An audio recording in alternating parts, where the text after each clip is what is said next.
Menyadari bahwa kehadirannya di dunia ini untuk melakukan perubahan. Kita datang ke semesta ini untuk melakukan perubahan. Dari mana perubahan dimulai? Dari Anda sendiri. Dari situ mulainya. Makanya kalau ada masalah, jangan cari jalan keluar. Cari jalan ke dalam. Selama ini salah selalu. Kalau ada masalah cari jalan keluar. Makanya keluar wae. Nyalahkeun batur. Kalau ada masalah cari jalan ke dalam. Lihat saya semuanya. Tadi pagi saya dapat WA macam-macam. Ya. Ada yang tanya, "Ayah gimana jalan keluarnya?" Tuh pertanyaan ini salah. Kalau ada masalah cari jalan ke dalam. Jangan cari jalan keluar. Anak saya nakal, gimana jalan keluarnya? Nyalahkan budak. Kalau jalan ke dalam, enggak. Jangan-jangan anak saya mewarisi sifat saya. Jangan-jangan anak saya adalah potret dari saya. Jangan-jangan anak saya adalah guru bagi saya. Guru kesabaran saya. Semua jalannya ke dalam. Akan ketemu tuh. Kalau jalannya keluar, tidak akan ketemu. Punya utang, jangan cari jalan keluar. Cari jalan ke dalam. Kenapa saya bayar hutang? Tanya dirimu, ada apa? Jangan-jangan ada blocking mental di dalam dirimu yang salah. Karena unggal poe mikiran hutang. Makanya jangan mikirin hutang. Berpikir berkelimpahan. Kalau mau berpikir hutang, akan datang potensi-potensi hutang. Kalau berpikir berkelimpahan, hutang kabayar, tabungan nambah. Dirubah cara mikirna. Makanya kalau punya hutang, jangan mikirin hutang. Berpikir berkelimpahan. Saya juga punya cicilan, sama. Taruh di pikiran. Biarkan saja Allah yang nyicil. Dasadena genu Allah. Sanes nu abdi. Betul enggak? Iya, makanya kalau ijab kabul di leasing, ya Allah, ieu motor teh sanes nu abdi kagungan Allah. Punten Allah nu nyicilna. Gitu. Al-Fatihah gitu. Nah, ilmu ngiridit gitu. Pasti lunas. Ilmu ngiridit aja enggak tahu. Betul enggak? Iya, makanya takut diambil oleh leasing. Benar-benar rasa takut itu mengundang. Akibatnya benar-benar teka bayar, dicokot. Nah itu salah sendiri. Itu like attracts like. Ya, gitu. Ada yang tanya sama saya, "Ayah boleh nggak saya ngredit yang gede?" Boleh. Udah mulai numere, lamun teu percaya mah. Nanti juga akan disesuaikan. Betul nggak? Iya. Mau ngredit uang 5M ke bank boleh? Boleh. Boga naon maneh? Gaduh bumi ada nanti juga appraisal yang naksir. Ya imam maneh teh hargana sakitu. Menang kredit sakieu. Nanti juga ada hukum alamnya yang mengatur. Ngerti maksud saya? Ya makanya hidup mah enak kalau semuanya alami, ya. Menyadari bahwa kehadiran kita di dunia ini untuk melakukan perubahan. Sakatu robah. Karena tugas kita datang ke dunia melakukan perubahan. Betul nggak? Berkontribusi dalam perubahan itu. Agak banyak nih kuliah kita hari ini. Yang selanjutnya, kalau orang mulai mendewasa, ada keinginan besar untuk menemukan dan memahami makna hidup, kehidupan dan rahasia alam. Orang yang mulai mendewasa tuh ningali panon poe ge, nah hanya aya panon poe bisa caang, aya naon di ditu teh, pernah naros teh? Kantos naros teh bu? Hudang sare teh ngadon amek-amekan. Itu panon poe geus caang ge teu kapikiran teh. Naon panon poe teh naha caangna ka dieu. Kalau orang yang berpikir, subhanallah. Ada apa sih di matahari? Oh, ternyata di matahari itu ada reaksi fisi, ada reaksi fusi, ada reaksi nuklir, terjadi pembelahan atom-atom hidrogen. semacam nuklir lah di sana itu. Suhu di matahari 1.000.000 derajat Celcius. Mikir deui tanu sadar mah. Ari jarak ti dunya ka panon poe saberapa jauh? Nuhun Gusti. Dunya teh geuningan teu caket, ka panon poe mun caket mah 1.000.000 derajat. Kabeuleuh meureun urang teh tutung kabeh. Betul enggak? Jadi Allah memilih tempat kehidupan ini begitu nyaman. Dari sana mah sinar matahari teh panas, nepi ka dieu mah haneut. Beda kan panas jeung haneut? Ai panas menyilakakeun ari haneut. Ngabetahkeun, betul enggak? Di situ teh baru mulai nuhun Gusti luar biasanya. Gusti teh nyaahna ka abdi. Abdi teh dilahirkeun teh di dunya, sanes di planet anu deukeut ka panon poe. Pernah gitu? Eta mikir atuh. Nah, Gusti abdi teh dilahirkeun teh di dunya, sanes di planet Merkurius. Atau Venus. Mecaket cenah ka panon poe. Betul? Nah, lihat saya semuanya. Begitu kita tidak bertanya, tidak ada jawaban. Sok atuh perhatikan. Ada nggak keinginan tuh kalau rahasia alam? Tempo hari saya ngajak ke kebunnya Ayah Asep di Cililin. Saya ajak meditasi daun. Perhatikan daun. Wah, pada nangis semuanya. Padahal ningali daun teh kanu unggal poe. Saat itu saya bawa meditasi daun, hanya memperhatikan daun sekaligus urat-uratnya. Hanya itu saja. Nangis semuanya, sing salegruk. Kok bisa gitu? Kesadaran. Karena kita selewat ningali daun-daun. Betul nggak? Iya. Aduh, di sekitar rumah kita itu tafakuran teh banyak, ibu bapak. Satu helai daun aja yang tumbuh, aduh di tafakuran mah. Nah, bisa jantan di ruang kosong. Kamari mah aya kembangna, aya kembangan. Betul? Saha atuh nu ngadamelna. Oh, geuningan Allah teh aya di nu daun. Tuh, kan gitu, ya. Jadi kemanapun kau memalingkan wajah, di situ kau akan dapati Allah. Karena Allah itu nyatu dengan ciptaannya. Lihat saya semuanya. Kalau tangan saya ini luka, luka. Nyeri teh. Kan kita bilangnya apa? Tanganku sakit. Ulangi. Nih, di dapur lagi motong bawang. Luka tah. Apa yang dikatakan oleh kita? Kunaon eta ibu kok pandanganna diparban? Tangan saya sakit. Tanganku sakit. Saya mau nanya, ari aku di mana?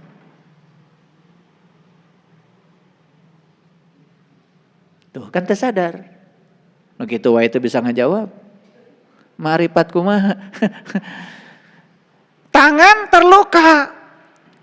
Begitu dikatakan, kenapa kok tangannya begitu? Tanganku sakit. Pertanyaan saya, aku di mana? Sok, jawab.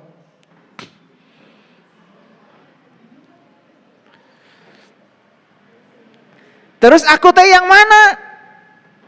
Kenapa bilang tanganku sakit? Apakah aku itu tangan? Apakah tangan sama dengan aku? Tidak nyawa gengs, liur.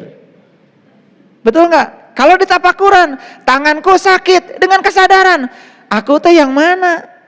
Apakah aku di tangan? Apakah aku sama dengan tangan? Apakah tangan sama dengan aku?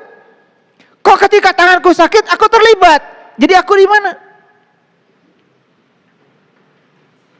Ayo. Tuh, aku bukan tangan. Tetapi aku memiliki tangan. Dan tangan bukan aku. Tapi aku selalu eksis di setiap ciptaannya. Tangan kan ciptaan aku. Berarti aku eksis dalam ciptaannya. Jadi aku tanya di mana? Meliputi semua ciptaannya. Tuh, merhatikan lengan anu ka gores bawang ge, nepi teh ka Allah. Tepang sareng Allah. Makanya kemanapun kau melingkan wajah, kamu akan selalu mendapati wajahnya Allah. Kahartos teh.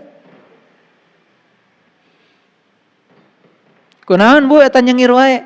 Kepalaku sakit, di mana aku? Di mana aku menyatu dengan kepala. Tapi kepala aku sanes. Da aku mah tara nyeri sirah. Nyeri sirah mah maneh lo bating mikir. Kan aku mah tidak pernah sakit, tidak pernah. Betul enggak? Aku tuh tidak pernah tidur, gak pernah ngantuk, tidak pernah sakit, tidak pernah apa. Tapi kenapa kamu membawa-bawa aku? Kepalaku sakit. Aduh sakit hatiku. Mau aku wae cenah cekaloh teh. Betul enggak? Gitu. Tapi udah memang begitu. Allah itu eksis dalam setiap ciptaannya. Paham ya? Oke. Lihat sekarang, ada keinginan besar untuk menemukan dan memahami makna hidup. Ada keinginan besar untuk memahami makna kehidupan. Ada keinginan besar untuk menemukan dan memahami rahasia alam. Betul? Betul? Makin semangat kan? Ya, kalau kadang-kadang saya kan suka menjelaskan kajian-kajian tertentu pakai ilustrasi tadi, pakai bahasa fisika. Yaitu karena saya ditakdirkan memahami alam. Itulah rezeki ya. Jadi ciri orang yang mendewasa itu merasa haus untuk menemukan kebenaran. Yang kedua merasa haus untuk menemukan makna dan tujuan hidup. Dicari itu apa sih tujuan hidup saya? Ternyata begitu sudah diulik. Oh, tujuan hidup saya adalah hidup saya sendiri. Begitu sudah ketemu tujuan hidup, dan tujuan hidup itu adalah hidup itu sendiri, sudah tidak mencari tujuan hidup lagi, menikmati hidup aja di sini saat ini sekarang. The power of now, keren. Baik, lanjut. Nanti silakan dicatat ya. Ciri orang yang sudah mendewasa hypersensitif, bukan sekedar sensitif, hyper. Sensitifnya luar biasa. 5 indera utama semakin sensitif. Perhatikan saya. Jangankan lihat orang susah, dengar saja orang susah sensitif. Apalagi kalau di samping dengar, lihat juga. Faktanya memang dia susah. Jujur saya mau nanya, kalian punya nggak sensitivitas semacam ini? Ya punya lah tuh ngebantu ge. Masa enggak? Itu tandanya sudah mulai mendewasa. Ada sensitivitas emosional meningkat. Kadang-kadang dengar orang susah itu bukan sekedar mendengar, tetapi ada emosi yang tersentuh. Di dia aya rasa karunya. Nah, apalagi ya kalau hipersensitifnya sudah masuk pada intuisi, suara hati, itu akan membuat inspirasi semakin tajam. Makanya jangan heran ya, orang-orang yang belajar spiritual biasanya intuisinya tajam, suara hatinya keras, ya, inspirasinya semakin tajam. Itu cirinya. Itu ciri kalau kalian mendewasa. Selanjutnya, kreativitas dan inspirasi terus meningkat. Ini ciri ya. Karena apa? Otak kiri itu logika. Di otak kiri tidak ada kreativitas. Nah, otak kanan itu spiritual.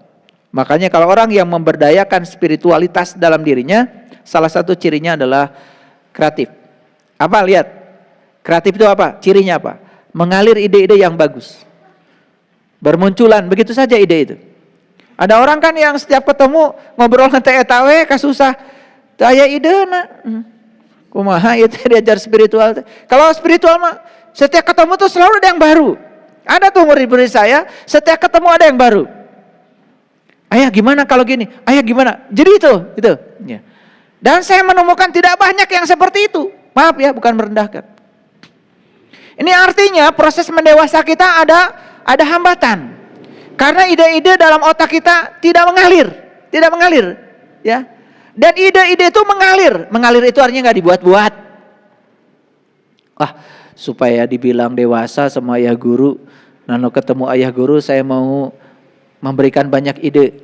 Tapi idenya dibuat-buat, tidak mengalir. Itu nanti akan ketahuan. Ya, kamari korban ceramah kamari jika na ya. Ya.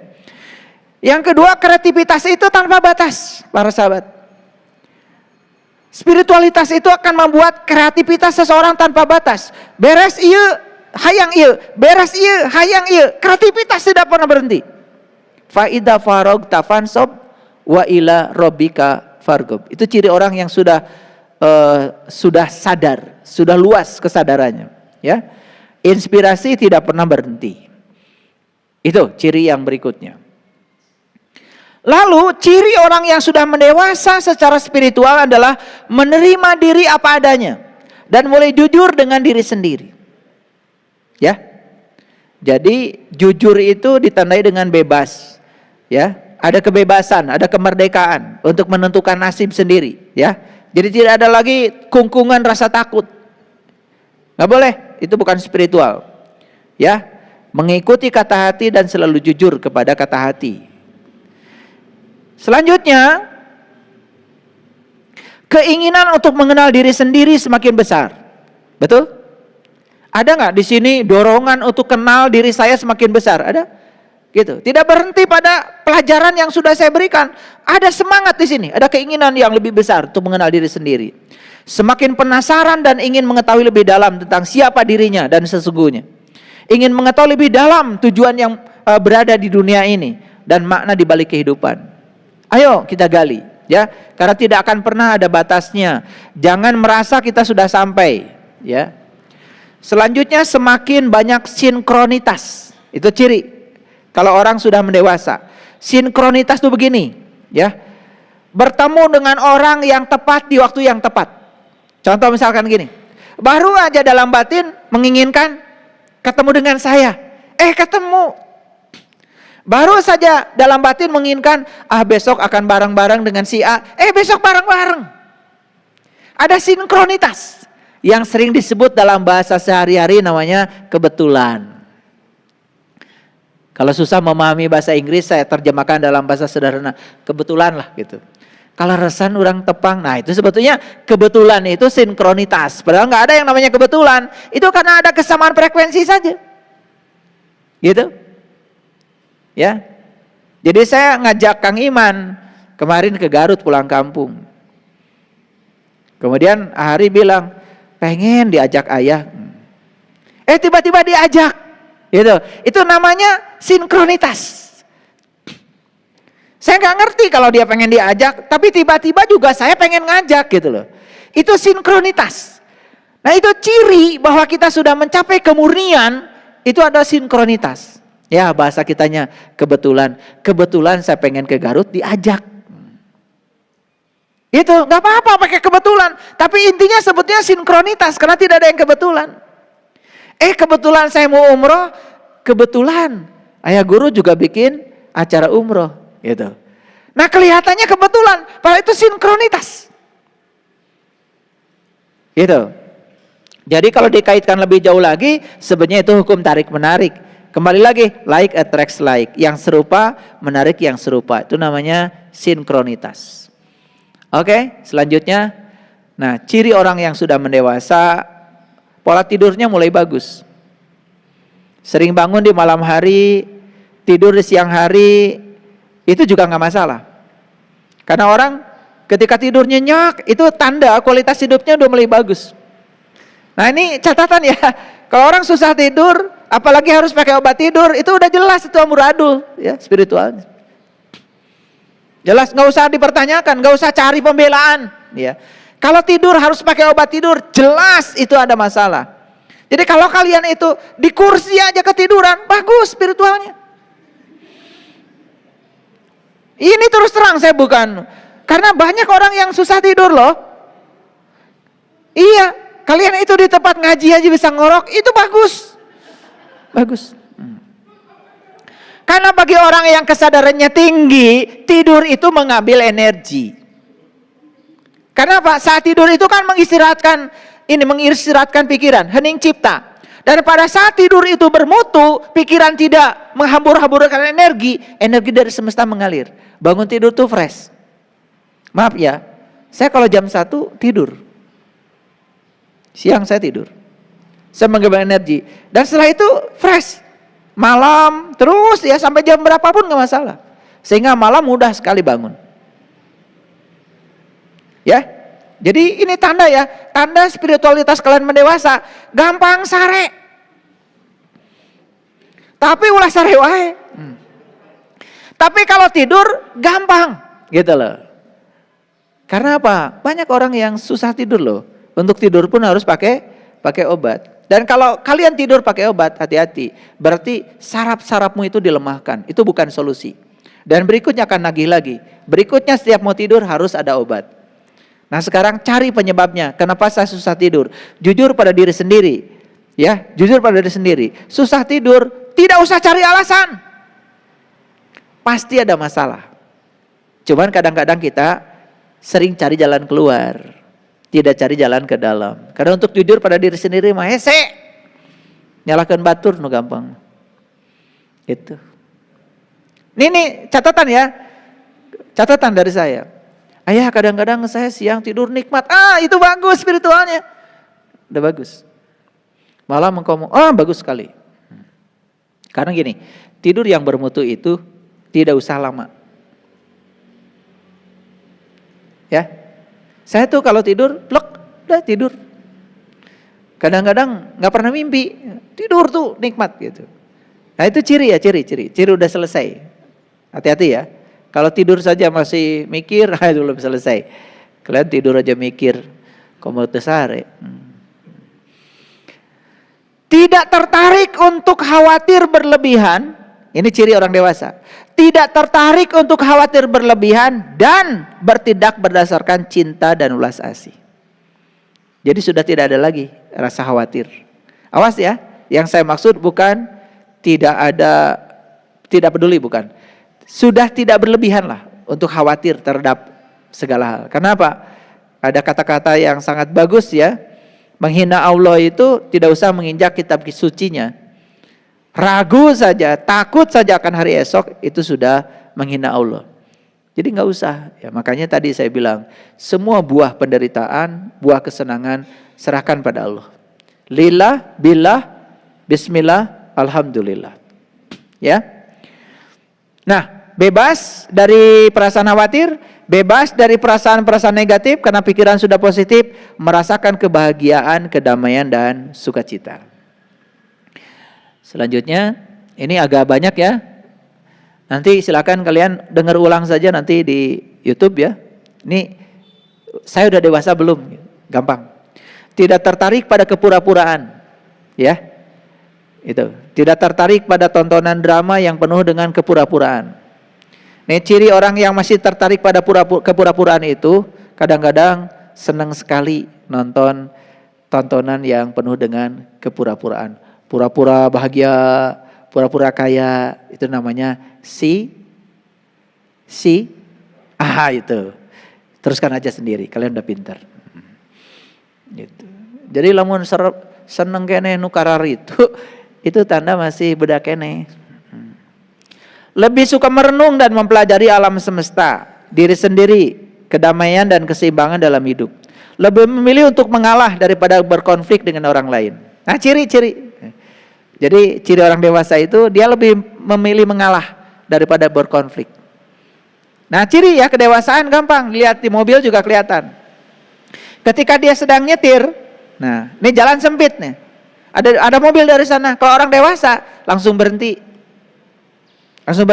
Atau cari solusi di mana nih berpapasan supaya di tempat yang memungkinkan kalau berpapasan tidak membuat mobil kita bergesekan. Kan gitu.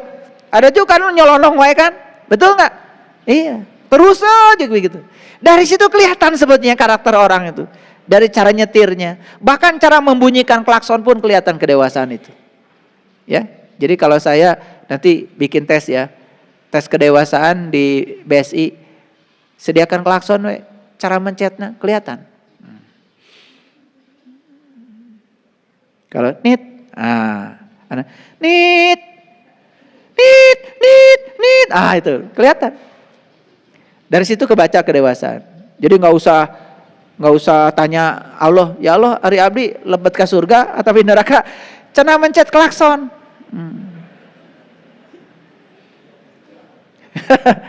Nanti dari cara mencet klakson akan kelihatan ini surga, ini neraka. Kelihatan kan? Betul nggak? Jadi sebenarnya nggak usah pakai indikator yang susah-susah, ya, gitu. Nah, ciri orang yang dewasa itu dia memilih untuk mengalah, ya. Tetapi bukan berarti dia kalah. Tidak ada lagi tindakan menghakimi, mencari-cari kesalahan orang, dan tidak ada lagi kebencian. Catat itu. Tidak ada lagi tindakan menghakimi, mencari-cari kesalahan orang, apalagi, dan tidak lagi kebencian, ya. Kemudian yang selanjutnya, keinginan untuk selalu memberi dan mencintai tanpa ekspektasi. Jadi kalau memberi itu tegaduh kahayang, tidak pengen ya dibalas, itu tandanya orang yang sudah dewasa. Kemudian selanjutnya, merasa mempunyai hubungan dengan manusia, binatang, lingkungan, dan alam semesta. Jadi sebenarnya kita ini kan tidak terpisah. Kita ini ada kebergantungan dengan manusia, dengan binatang, dengan lingkungan, dan alam semesta, ya. Kemudian memiliki perasaan semakin dekat dengan alam. Kalau ada orang yang senang diajak ke alam dan merasa dekat dengan alam, itu tanda sebenarnya dia sudah mendewasa spiritualnya. Nah, tersep ulin hayang di kamar wae ta eta, ya. Lalu yang terakhir, merasakan kebahagiaan yang sesungguhnya, membuat diri selalu bersyukur. Jadi sebenarnya bersyukur itu selalu terhadap apapun yang terjadi, dia menerima apa adanya, ya, tidak ada penghakiman, tidak ada penilaian. Berterima kasih kepada semua hal yang telah berjasa kepada dirinya. Nah, itulah para sahabat, saya hari ini menguraikan begitu banyak, ya, ciri-ciri ya orang yang sudah tumbuh mendewasa. Saya doakan semoga semuanya menua dalam keadaan mendewasa. Ya toh? Cirinya apa? Cirinya semakin menua semakin sejahtera lahir batin. Karena kalau orang semakin menua semakin sengsara lahir batinnya, sudah lahirnya sengsara tambah batinnya juga semakin menderita, itu tanda ada yang salah dalam kehidupan. Tentu semuanya ingin menua dalam keadaan dewasa. Setuju? Baik, itu yang saya sampaikan hari ini. Terima kasih. Assalamualaikum warahmatullahi wabarakatuh.